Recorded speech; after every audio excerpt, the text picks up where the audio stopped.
오늘 본문을 통해서 천국은 어떤 진주 장사가 좋은 진주를 구하다가 값진 진주 하나를 발견하며 모든 것을 다 팔아 그것을 산다라고 말씀하십니다. 감추인 보화의 비유와 값진 진주를 구하는 비유는 쌍둥이 비유라고 할 만큼 유사성이 많습니다. 둘 다 세상에서 지극히 귀한 것, 지극히 소중한 것을 발견하여 기뻐하였고 자기의 모든 것을 다 팔아서 그것을 샀다라는 내용입니다. 그러나 이 두 비유에는 몇 가지 다른 점이 있습니다. 감추인 보화의 비유는 발견되는 그런 과정이 전혀 예상하지 못한 것입니다. 매일 반복되는 삶의 연속 가운데서 생각지도 않게 밭에서 우연히 보화가 발견된 것입니다. 그러나 값진 진주를 구하는 비유는 우연히 발견한 것이 아니라 진주 장사가 진주를 구하려고 이곳저곳을 다니다가 발견한 것입니다. 또한 숨겨진 보화의 비유에서 보화는 단순한 재물, 즉 부의 가치에 의미를 두는데 반해서 진주의 비유에서는 이 진주가 부의 가치보다 더 높은 가치, 즉 돈으로는 계산할 수 없는 완벽하고 지고한 예술적 가치까지 포함하고 있음을 볼 수 있습니다. 감추인 보화에서는 보화가 복수 개념이지만 진주의 비유에서는 오직 하나인 진주입니다. 완전하고 큰 지상에서 가장 값진 진주 하나라는 것을 의미합니다. 이제 구체적으로 극히 값진 진주 하나와 천국의 관계를 살펴보겠습니다. 또 천국은 마치 좋은 진주를 구하는 장사와 같으니 극히 값진 진주 하나를 발견하며 가서 자기의 소유를 다 팔아 그 진주를 사느니라. 오늘 본문에서 말씀하고 있습니다. 이 비유를 이해하려면 고대 세계에서의 진주의 가치를 우리가 알아야 합니다. 그 당시 사람들에게 있어서 진주는 다른 어떤 보석들보다 뛰어난 가치를 지니고 있었습니다. 지금처럼 양식을 하면서 대량으로 생산하는 기술이 없었기 때문에 희소 가치가 높았습니다. 그리고 금이나 은, 다른 보석들은 인공적인 가공을 필요로 했습니다. 금은 녹여서 순수한 금으로 만드는 과정이 필요했습니다. 다이아몬드는 원석을 갈고 닦아서 어떤 형태로든지 예쁜 모양으로 만들어서 보석으로 완성시킵니다. 그러나 진주는 그 자체가 이미 완성품입니다. 더 이상 사람의 손이나 가공을 필요로 하지 않습니다. 절대 완벽한 미적 가치를 그 자체가 이미 지니고 있는 것입니다. 신비스러운 원형의 모습이라든가 종류와 각도에 따라서 각가지 영롱한 빛을 발하는 모습이라든가 부드러운 촉감이라든가 이 모든 것이 누구라도 한 번쯤 소유하고 싶은 그런 충동을 일으킵니다. 자기의 목에 걸어보고 싶다든가 사랑하는 사람의 목에 걸어주고 싶은 그런 마음이 드는 것입니다.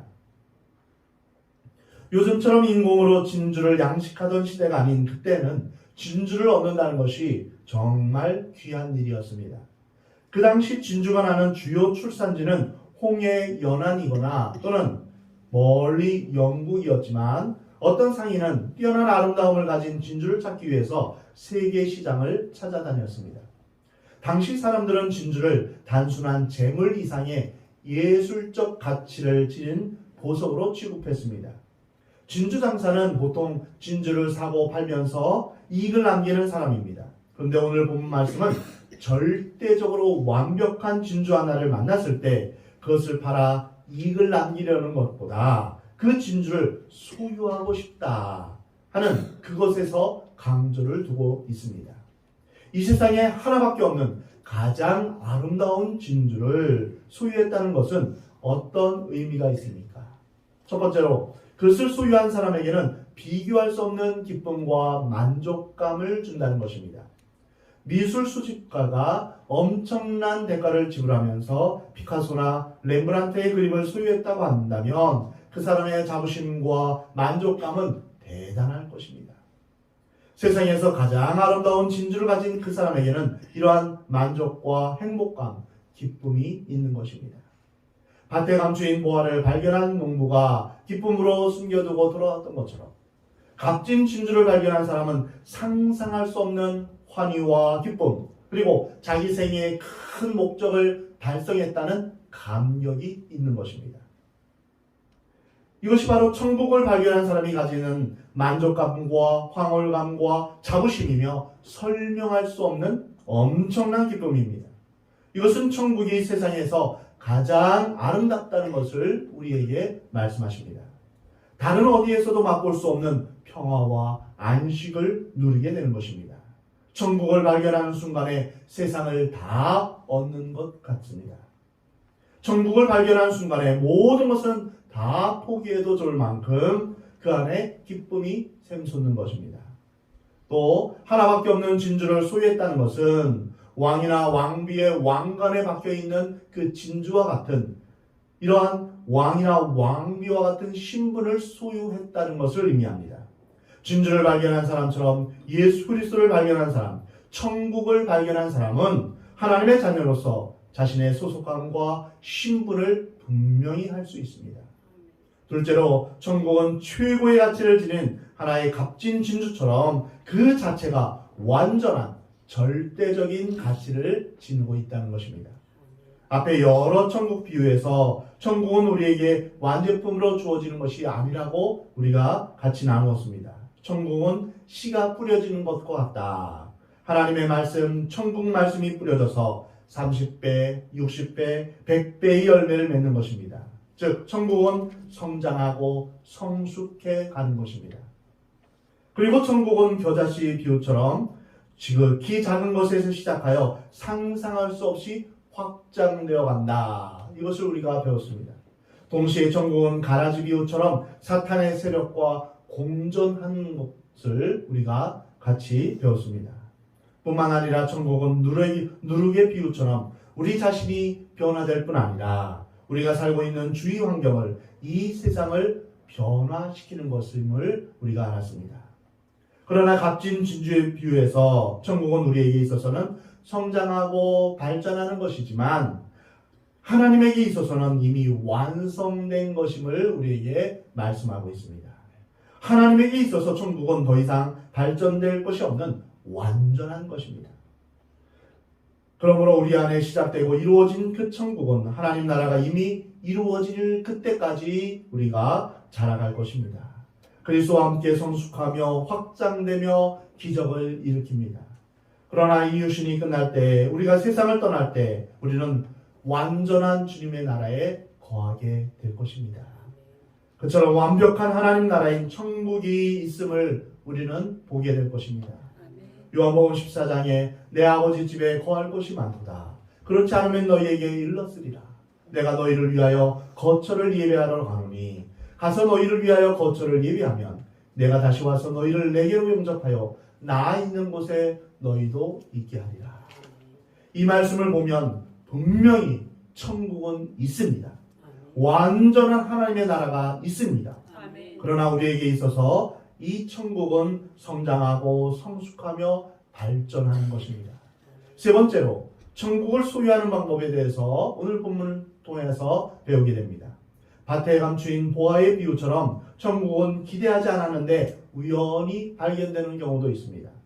어느 날 우연히 교회 한번 와봤는데 놀랍게도 예수 그리스도의 복음을 발견하고 깨닫게 됩니다.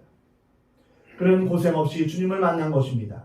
그런데 그 일은 우리에게는 우연일지 모르지만 하나님에게는 필연입니다. 우리를 구원하시기 위해서 2000년 전 십자가에서 돌아가신 주님은 지금까지 우리를 기다리신 것입니다. 어찌되었던 우리는 하나님의 은혜로 아무 수고도 없이 대가도 치르지 않고 복음 안에 들어온 것입니다. 그러나 오늘 보면 값진 진주의 비유는 다릅니다. 진주장사는 마음속에 항상 내 생에 세상에서 하나밖에 없는 가장 값진 진주를 보고 싶다, 만나고 싶다, 이런 생각을 했을 것입니다. 그래서 이곳저곳 좋은 진주가 있다는 곳은 다 찾아다녔을 것입니다. 어떤 사람은 예수 그리스도의 진리에 이르기 위해서 참으로 구도자적인 삶을 살면서 진리에 이르기까지 온갖 고생을 합니다. 구하라, 그리하면 너희에게 주실 것이요. 찾으라, 그러면 찾을 것이요. 문을 두드리라, 그리하면 너희에게 열릴 것이라 라고 주님은 말씀하십니다. 이 말씀은 구하고 찾고 두드리는 적극적이고 창조적이며 생산적인 신앙의 모습을 보여줍니다. 신앙은 예수 그리스도를 있는 그대로 믿는 것이며 은혜를 받아들이는 것이지만 구하고 찾고 두드리는 적극적인 모습이 있어야 됩니다. 감나무 밑에서 감이 떨어지기를 기다리며 입 벌리고 있는 그런 것이 신앙이 아닙니다. 우리는 하나님을 구하고 찾아야 합니다. 예수 그리스도를 만날 때까지 수없이 방황하며 부도자적인 삶을 살아가는 사람들이 있습니다. 여러 종교를 거치며 온갖 철학과 종교를 거치고 수많은 사상의 강을 건너서 휴머니즘을 추구합니다. 하나님 없는 사람의 신은 휴머니즘밖에 없습니다. 그러다가 그런 사람들이 인간의 선을 만나기 위해 세월을 보내고 돈을 쓰고 고행을 합니다. 그리고 마침내는 허무감과 허탈감에 빠지게 됩니다. 그러나 어느 날 십자가에서 피 흘려 돌아가신 예수 그리스도의 은혜의 복음을 만나게 됩니다. 그는 지금까지의 모든 방황을 회개하고 참된 안식을 찾게 됩니다. 교회 안에서도 이렇게 방황하는 사람들이 있습니다. 이 교파, 저 교파, 이 기도원, 저 기도원, 이 집회, 저 집회를 쫓아다니면서 방황하다가 어느 날 예수 그리스도의 은혜의 복음을 발견한 사람은 그 기쁨이 이루 말할 수가 없습니다. 예수 그리스도의 복음 앞에서 나의 모든 죄가, 그 많은 죄가 값없이 사해진다는 그 사실 앞에서, 영생이 나에게 주어진다는 그 엄청난 사실 앞에서 감격하고 눈물을 흘리는 것입니다. 천국은 이렇게 수고하고 애쓰고 찾고 두드리다가 드디어 만난 보석과 같은 것입니다. 여러분은 진주를 찾기 위해, 영원한 구세주를 찾기 위해 얼마나 노력하셨습니까? 교회에 몇 번 참석하고 설교를 몇 번 들은 것으로 나는 노력을 다했다, 이렇게 생각하십니까? 여러분 얼마나 진지하게 성경을 읽었으며 얼마나 진지하게 무릎을 꿇고 하나님 만나기를 갈망했습니까? 우리 주님께서 우리에게 말씀하십니다. 너희가 온 마음으로 나를 구하면 나를 찾을 것이요 나를 만나리라. 몇 번 교회 온 것으로 나의 의무를 다했다, 이렇게 생각하면 안 됩니다. 찾아야 합니다. 두드려야 합니다. 구해야 합니다. 그러면 우리는 예수 그리스도를 만나게 되고 경험하게 됩니다. 말씀을 배우지 않으면서 나는 믿음이 안 생겨, 이렇게 말한다면 그것은 게으른 것입니다. 하나의 위대한 발견을 위해서 과학자들은 수천 수만 번의 시험과 시행착오를 거칩니다. 그래서 드디어 새로운 것을 발견하게 됩니다. 기다림과 고통 없이는 아무것도 되는 것이 없습니다. 그러므로 우리는 예수 그리스도를 만나기 위해서 시간을 투자해야 됩니다. 성경을 한두 번 읽은 것으로 다 되었다, 이렇게 생각하면 오산입니다. 이제 주사랑교회는 이제 새롭게 성경 공부를 시작하려고 합니다. 화요일 오전반이 있고요, 화요일 저녁에 직장인반이 있습니다. 말씀을 읽고 공부하는 것이야말로 우리 인생에 있어서 가장 소중한 시간이며 가장 소중한 투자입니다. 그 어떤 시간과 비교할 수 없습니다. 말씀을 통해서 가장 값진 진주 대신 예수님을 발견하는 여러분 되시기 바랍니다. 선입견을 가지지 말고 어린아이와 같은 마음으로 주님 앞에 서면 누구든지 보배이신 예수 그리스도, 값진 진주이신 예수 그리스도를 만나게 됩니다. 네 번째로, 천국은 무엇과도 바꿀 수 없는 절대적인 가치가 있다는 것입니다. 오늘 본문에서 진주장사가 가장 값비싼 진주 하나를 발견했을 때 모든 재물을 다 팔아버렸다는 것입니다. 예수 그리스도를 믿는다는 것은 바로 이와 같은 것입니다. 세상에는 많은 진주들이 있습니다. 그러나 가장 아름답고 가장 완벽하며 최고의 가치를 지닌 진주는 하나뿐입니다. 어떤 사람은 구원의 감격과 기쁨을 얻기 위해 실로 피나는 노력이나 험난한 과정을 거치게 됩니다. 죽을 병에 걸려서 주님을 만나는 사람도 있습니다. 어떤 사람은 사업의 실패로 인하여서 또는 가정이나 개인의 심각한 문제에 직면하여서 고난의 시간 모든 풍파를 겪으면서 예수님을 만나는 사람도 있습니다. 예수님을 만났을 때는 모든 것을 다 잃어버렸을 수도 있습니다. 건강할 때 주님을 못 만났다가 병들어서 만나고, 돈이 있을 때는 주님을 못 만났다가 돈을 다 잃어버리고 주님을 만나는 경우도 있습니다. 젊었을 때는 세상을 위해서 자기 자신을 위해서 살다가 이제 인생의 마지막에 주님을 만나게 되는 것입니다.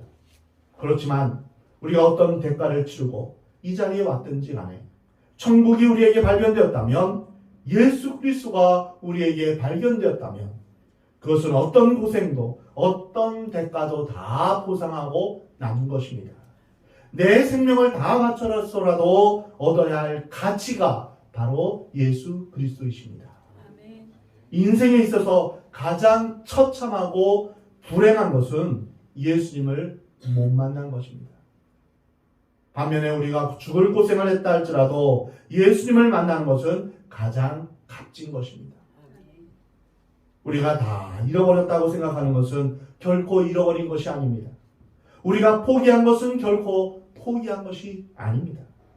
예수 그리스도를 영접했다면, 영생과 구원을 진정으로 얻었다면 그것을 위해 치른 대가와 희생은 아무것도 아닙니다. 우리가 그 어디에서 영원한 생명을 얻겠습니까? 우리가 그 어디에서 영원한 하나님 나라를 얻을 수 있겠습니까? 주님은 극히 값진 진주하다 라고 표현했습니다. 지상에서 최고의 가치를 지니신 분, 모든 진리 위에 뛰어난 진리이신 예수 그리스도, 모든 길 위에 진정한 길이 되신 예수 그리스도, 모든 생명의 근원이 되신 예수 그리스도께서 극히 값진 진주와 같은 분이십니다. 예수 그리스도와 비교할 수 있는 것은 이 세상에 아무것도 없습니다. 우리가 진정으로 예수 그리스도를 만났다면 그동안 우리가 의지하고 믿어왔던 세상의 모든 상대적인 가치, 즉 물질이나 도덕이나 철학이나 이념들을 아낌없이 버리게 될 것입니다. 하나님 나라는 인간이 소유한 그 어떤 것과도 비교할 수 없습니다. 세상의 것들을 모두 합한 것보다 도무지 비교할 수 없는 그러한 가치를, 엄청난 가치를 지니고 있습니다. 그 절대적인 가치의 하나님 나라를 얻기 위해서 자신의 모든 소유를 조금도 아쉬워하지 않고 기쁜 마음으로 선뜻 팔 수 있는 것입니다. 우리는 헌신하면서도 갈등을 느낄 때가 있습니다. 세상을 버릴까 말까 갈등하는 것입니다. 내가 손에 쥐고 있는 이것을 내가 놓아도 될까? 이렇게 의심합니다. 지극히 값진 진주를 발견한 사람은 세상을 아낌없이 버렸습니다. 그 이유는 영원하고 완전한 천국이 있기 때문입니다. 우리가 아직도 세상에 미련이 있는 것은 예수님을 아직도 발견하지 못했기 때문입니다. 말이나 글로는 알겠는데 실제로 가슴에 와 닿지는 않는 것입니다. 눈으로 목격하고 손으로 만짐받지 않았기 때문에 아직도 세상을 포기하지 못하고 있는 것입니다. 사랑하는 성도 여러분, 정말 여러분은 예수 그리스도를 발견하셨습니까? 그렇다면 우리 생에 시시한 것들을 미련 없이 다 포기하시기 바랍니다. 지금 이 순간 주님이 우리에게 묻고 계십니다. 왜 세상을 다시 돌아보는가? 왜 아직도 과거에 연연하는가? 우리에게 물으십니다. 사람들이 하나님의 진리를 받기 어려운 이유는 우리가 예수님 믿으면 내 경험이나 내 지식이나 내 업적을 다 내려놓아야 하기 때문입니다. 예수님을 믿는 것이 어려운 이유는 내가 너무 무능해 보이고 내가 하고 싶은 대로 살 수 없기 때문입니다. 사도 바울은 빌립보서 3장에서 무엇이든지 내게 유익하던 것을 내가 그리스도를 위하여 다 해로 여길 뿐더러 또한 모든 것을 해로 여김은 내 주 예수 그리스도를 아는 지식이 가장 고상하기 때문이라. 내가 그를 위하여 모든 것을 잃어버리고 배설물로 여김은 그리스도를 얻고 그 안에서 발견되려 합니다. 라고 말씀하십니다. 사랑하는 성도 여러분, 여러분도 이런 고백을 하면서 세상을 사랑하시기 바랍니다. 지식도 중요하고 재물도 중요합니다.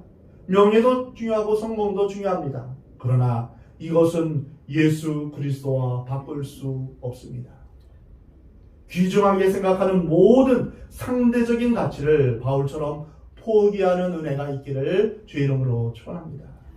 값진 진주를 얻기 위해서 진주장사는 자기가 가진 모든 것을 팔아 진주를 샀다라고 했습니다. 여기서 우리는 몇 가지 태도를 배우게 됩니다. 첫 번째로 결단입니다. 결단 없이 선택은 없습니다. 결단하지 않고서는 예수 그리스도가 우리 마음에 들어오시지 않습니다. 결단을 하면 자유가 옵니다. 결단이 없으면 고민과 갈등이 지속됩니다. 내가 예수님을 온전히 받아들일까? 이 세상 것을 놓아야 될까 말아야 될까? 계속 결단을 못하고 주저하면 갈등만 있습니다. 자꾸 견주어 보고 계산하며 비교하게 됩니다. 그러면 진주를 못 삽니다. 우리는 예수님을 영접하기로 결단해야 합니다. 주님, 저는 제 마음대로 살아왔던 죄인입니다. 주님, 저는 주님을 나의 구주, 나의 하나님으로 영접합니다. 주님을 제가 믿겠습니다. 제가 하나님을 선택하겠습니다. 이렇게 결심하고 결단하시기 바랍니다. 두 번째로 포기입니다. 선택이란 다른 편에서는 포기입니다. 포기 없이는 선택이 없습니다. 포기하는 자에게 자유가 있습니다. 내가 사랑하는 한 여자를 선택했다라는 것은 지구상의 모든 여자를 포기한다는 것입니다. 한 남자를 선택한다는 것은 지상의 모든 남자에 대해서 눈을 감겠다는 것입니다. 이것이 결혼 서약입니다. 물론 내가 사랑하는 배우자보다 더 좋은 이성, 더 똑똑한 사람이 있을 수 있습니다. 더 예쁘고 잘생긴 이성이 있을 수 있습니다. 그러나 내가 선택한 한 사람을 위해서 다른 이성들을 다 포기하는 것입니다. 이것이 선택입니다. 신앙도 이와 마찬가지입니다. 우리는 예수 그리스도를 위해서 기쁘게 포기해야 합니다. 할렐루야 하면서 술도 끊고 담배도 끊어야 합니다. 나쁜 습관을 끊으시기 바랍니다. 시시한 것을 소중한 것처럼 평생 붙들고 사는 사람만큼 어리석은 사람이 없습니다. 명예가 무슨 소용이 있으며 지식이 무슨 소용이 있으며 쾌락이 무슨 소용이 있겠습니까? 우리의 먹거리가 아무리 맛있어도 그것이 우리를 영원한 생명으로 이끌어갈 수 있겠습니까? 핸드폰 가지고 우리가 천국에 갈 수 없습니다. 이 세상에서 누리는 그 어떤 쾌락도 우리가 영원한 것이 아닙니다. 이러한 모든 세상 것이 우리를 행복하게 해줄 것 같지만 죽을 때는 다 허수아비요 돌멩이에 불과합니다. 자신의 소유를 다 판다는 것은 하나님을 왕으로 주인으로 모시면서 삶의 모든 영역에서 하나님의 통치를 받는 것입니다. 이제까지 내가 내 인생의 주인이 되어서 내 마음대로 살아왔다면 이제는 내 인생의 주인이 하나님이심을 고백하는 것입니다. 혹 어떤 사람은 예수님과 동행하지만 예수님 여기 계세요. 결정은 제가 할게요. 이것은 예수님을 주인으로 모시는 것이 아닙니다. 우리의 모든 시간 결정을 하기 전에 주님께 물으십시오. 이것을 내가 과연 해도 됩니까? 내가 말을 하기 전에도 주님 앞에 여쭤보십시오. 제가 이 말을 해야 되는 것이 옳습니까? 하나님 나라는 하나님께서 통치하시고 다스리는 나라입니다. 자신이 주인이 되어서 자기 마음대로 살려는 사람은 하나님 나라에 합당하지 않습니다. 하나님 나라를 소유하기 위해서는 누구든지 예외 없이 자신의 모든 소유의 소유권을 하나님께 이전해야 합니다. 저녁 때 이제 아이들이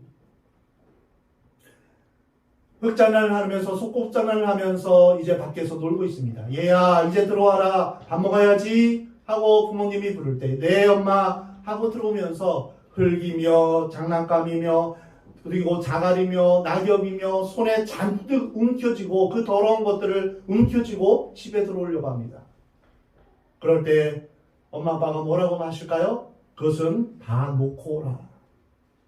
그리고 손을 깨끗이 씻고 옷을 갈아입고 몸을 씻은 다음에 깨끗한 몸으로 돌아와야지. 그래야 그 손에 좋은 것들을 손에 움켜쥐지 않겠느냐라고 말씀하십니다. 우리가 이 세상에 그 어떤 것도 하나님 나라에 가져갈 것이 아무것도 없습니다. 성경에 말씀하시기를 우리가 빈손으로 왔음에 빈손으로 돌아간다. 아버지 집에 간다라고 말씀하십니다. 나의 모든 것은 하나님의 것입니다. 내 생명 하나님의 것입니다. 내 소유 하나님의 것입니다. 내 건강 하나님의 것입니다. 나의 정체성, 나의 신분 하나님의 것입니다. 나의 명예도 하나님의 것입니다. 나의 미래도 하나님의 것입니다. 그래서 우리는 온전히 하나님의 것을 하나님의 것으로 드려야 합니다. 하나님 나라를 소유하기 위해서는 자신의 모든 소유권을 하나님 앞에 드려야 됩니다. 마지막으로 기회를 놓치지 말아야 합니다. 값진 진주는 오늘 놓치면 다시 기회가 오지 않습니다. 지금이 은혜 받을 만한 때요, 지금이 구원의 때입니다. 신앙생활은 오늘밖에 없습니다. 내일이면 늦습니다. 내일 성경 공부하지 뭐. 내일 내가 나쁜 습관 끊지 뭐. 아닙니다. 오늘 결단해야 합니다. 내일의 생명은 우리의 것이 아닙니다. 누가 감히 내일을 장담할 수 있겠습니까? 내일 다시 일어날 것을 누가 장담할 수 있습니까? 근데 우리는 영원히 살 것처럼 착각하고 잘못 사는 사람들이 얼마나 많은지 모릅니다. 사랑하는 성도 여러분, 예수 그리스도를 따르기로 결단하시기 바랍니다. 예수 그리스도를 위해서 다른 것은 포기하시기 바랍니다. 이러한 결단을 여러분 미루지 마시기 바랍니다. 기회를 놓치지 마시기 바랍니다. 그래서 하나밖에 없는 값진 진주를 여러분의 것으로 만드는 은혜가 있기를 주의 이름으로 축원합니다. 천국을 발견한 사람, 예수 그리스도의 구원과 영생을 발견한 사람은 세상의 그 어떤 유혹에도 흔들리지 않습니다. 예수 그리스도를 소유한 사람은 모든 염려와 근심과 걱정에 휘둘리지 않습니다.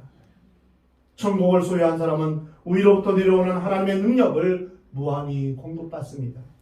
위로부터 오는 성령께서 주시는 지혜와 평강을 공급받습니다. 언제든지 하나님의 은혜를 강물같이 공급받습니다. 여러분 모두 이러한 영원한 천국을 소유하는 은혜와 축복이 있기를 주의 이름으로 축원합니다. 천국의 주인이신 가장 소중한 분, 가장 귀하신 분 예수 그리스도를 모시면서 그 주님 앞에 순종하며 주님과 동행하며 살아가는 복된 여러분의 삶이 되기를 우리 하나님은 원하십니다.